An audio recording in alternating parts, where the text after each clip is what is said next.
Gandhi road സന്മാർഗദർശിനി വായനശാലയുടെ ആഭിമുഖ്യത്തിൽ വായനാ ദിനാചരണവും PN Panicker അനുസ്മരണവും സംഘടിപ്പിച്ചു. Providence higher secondary school principal Silvy Antony ഉദ്ഘാടനം ചെയ്തു. ഗാന്ധി റോഡ് സന്മാർഗദർശിനി ലൈബ്രറിയുടെ ആഭിമുഖ്യത്തിലാണ് വായനാ ദിന പരിപാടിയും PNB പണിക്കർ അനുസ്മരണവും സംഘടിപ്പിച്ചത്. Providence girls higher secondary school principal doctor sister Silvy Antony ഉദ്ഘാടനം ചെയ്തു.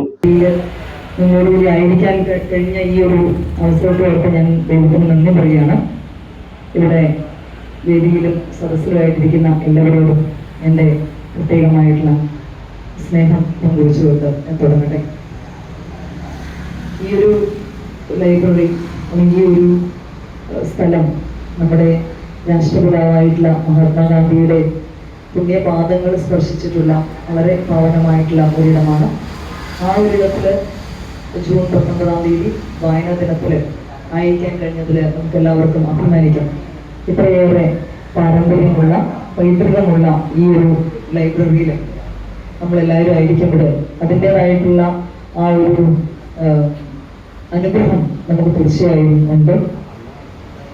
ഇന്ന് ജൂൺ 19-ാം തീയതി കേരളത്തില് ഗ്രന്ഥശാല പ്രസ്ഥാനം തുടങ്ങി വെച്ച സെക്രട്ടറി N. ബാലൻ അധ്യക്ഷനായിരുന്നു. KV ഉമേഷ് പ്രഭാഷണം നടത്തി. മികച്ച വായനക്കാരെ തിരഞ്ഞെടുക്കപ്പെട്ട ബ്യൂല റോയ്ക്ക് ഉപഹാരം നൽകി. Taluk library council president KP Surendranath ആശംസ അർപ്പിച്ചു. അമർനാഥ് പള്ളത്ത് രചിച്ച 3 പുസ്തകങ്ങൾ ലൈബ്രറിക്ക് നൽകി. Sudheer Shekhar Palakkandi, Beulah Roy, K. Surendranath, M. Suresh, Amarnath Pallath, A. Jayaprakash എന്നിവർ സംസാരിച്ചു. ACV news Kozhikode.